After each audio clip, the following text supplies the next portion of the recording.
ইতিমধ্যে ভোটার হয়েছেন আপনি, আপনার পরিবার থেকে সিদ্ধান্ত নিয়েছে আপনাকে বিদেশে পাঠাবে, লাইক অ্যাস ওয়ার্কিং ভিসায় আরব কোনো কান্ট্রি, সৌদি আরবে যেতে মিনিমাম বয়স আপনার 21 বছর হওয়া প্রয়োজন। কিন্তু বর্তমান সময়ে আপনার হয়তো বা 18, 19 বা 20 চলমান, তো ক্ষেত্র বিশেষে আপনার বয়স হয়তো বা 1 বছর, 1.5 বছর বা 2-3 বছর বাড়ানোর প্রয়োজন হতে পারে। তো আপনি এনআইডি কার্ড তৈরির সময় আসলে কোন সাপোর্টিং পেপারসগুলো দিয়েছিলেন? শুধুমাত্র জন্ম নিবন্ধন দিয়েছিলেন, নাকি জন্ম নিবন্ধনের সঙ্গে আনুষঙ্গিক সাপোর্টিং পেপারস হিসাবে শিক্ষাগত যোগ্যতার সনদ দিয়েছিলেন?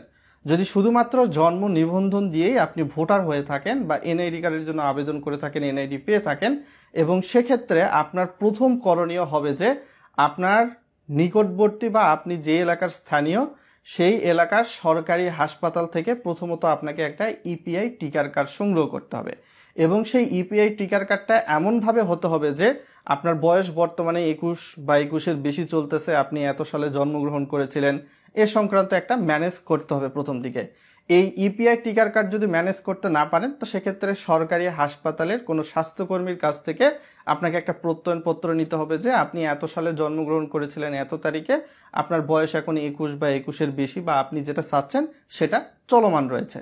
তো এই দুইটার মধ্যে যে কোনো একটা ম্যানেজ করা যখন হয়ে যাবে, তার পরবর্তীতে আপনার এলাকার ইউনিয়ন পরিষদ বা পৌরসভায় চলে যেতে হবে।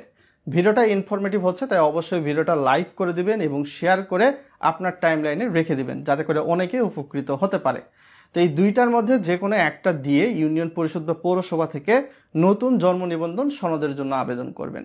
তো ক্ষেত্র বিশেষে সরকারি ফি দিয়ে 50 বা 100 টাকা মানে নতুন জন্ম নিবন্ধন আবেদন করা যায়, এবং সেক্ষেত্রে আপনি এটা পেয়ে যাবেন হয়তো বা 1 সপ্তাহ বা 3 দিনের মতো সময় লাগতে পারে।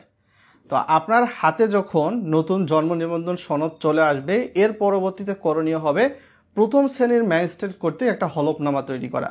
যে হলফনামায় বিষয়টা এমনভাবে হতে হবে যে আপনার বয়স এখন 21 বা 21-এর বেশি, আপনি এত সালে এত তারিখে জন্মগ্রহণ করেছেন। তো এই দুইটা যখন ম্যানেজ করা হয়ে যাবে, এর পরবর্তীতে আপনাকে এনআইডির যে অনলাইন সার্ভারটা রয়েছে সেখানে এনআইডি কারেকশনের জন্য আবেদন করতে হবে।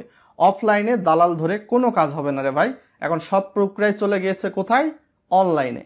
তো সেক্ষেত্রে আপনার নতুন জন্ম নিবন্ধন সনদের স্ক্যান কপি বা ছবি, প্লাস হচ্ছে হলফনামার স্ক্যান কপি বা ছবি, আপনার পিতা মাতার এনআইডি কার্ড, প্লাস হচ্ছে আপনার ভাই বোন যদি থাকে তাদের এনআইডি কার্ড দিবেন, প্লাস ওয়ারিশান যে সনদ আপনার পিতার, এটা তৈরি করে নিতে হবে। আপনার পিতাকে বলবেন সেইভাবে ইউনিয়ন পরিষদ বা পৌরসভা থেকে তৈরি করে নিবে। তো এগুলা স্ক্যানকৃত ছবি বা সরাসরি ছবি তুলে এনআইডি কারেকশনের জন্য আবেদন করতে হবে। তো আবেদন প্রক্রিয়া যদি সম্পন্ন হয়ে যায় এবং আপনি শুধুমাত্র জন্ম নিবন্ধন দিয়েই এনআইডি করে থাকেন, পূর্বের পুরাতন জন্ম নিবন্ধন দিয়ে, তো নতুন জন্ম নিবন্ধনের সঙ্গে আপনি চাইতো সংশোধন চাচ্ছেন, আপনার কারেকশন হয়ে যাবে। তবে কোনো ক্ষেত্রে দেখা যায় জন্ম নিবন্ধনের সঙ্গে আনুষঙ্গিক পেপারস হিসাবে আপনি শিক্ষাগত যোগ্যতার সনদ দিয়েছিলেন, সেক্ষেত্রে কিন্তু এখানে নির্বাচন কমিশন থেকে আপনার এনআইডির বয়স কারেকশন নাও করে দিতে পারে। 90% ক্ষেত্রে কারেকশন করে দেয় না। তো এই প্রক্রিয়া অনুসরণ করতে পারেন। তো সেক্ষেত্রে বয়সটা আপনার তুলনামূলক হয়তো বা কিছুটা বাড়িয়ে নিতে পারেন। আর আপনার নতুন জন্ম নিবন্ধন দিয়ে ভুলেও নতুন করে এনআইডি কার্ড তৈরির চেষ্টা করবেন না, কেননা আপনি যখন পূর্বে ভোটার হয়েছিলেন ওই সময় চোখের আইরিশের ছাপ, হাতের আঙ্গুলের ছাপ সব কিছুই দিয়ে দিয়েছিলেন। তো নতুন করে হতে গেলে আপনি কিন্তু ধরা পড়বেন। সেক্ষেত্রে কোনো ক্ষেত্রে 6 মাসের কারাদণ্ড, অর্থদণ্ড, উভয় দণ্ডে দণ্ডিত হতে পারেন। তো সেক্ষেত্রে আপনার যদি আনুষঙ্গিক পেপারস হিসাবে শিক্ষাগত যোগ্যতার সনদ দেওয়া থাকে, আপনার করণীয় হবে ওয়েট করেন, আপনার বয়সটা 21 বা 21-এর বেশি হোক বা যত বছর লাগবে সেটার জন্য। সো আশা করি বিস্তারিত প্রসিডিওরগুলো একটু হলেও আপনারা জেনে উপকৃত হয়েছেন।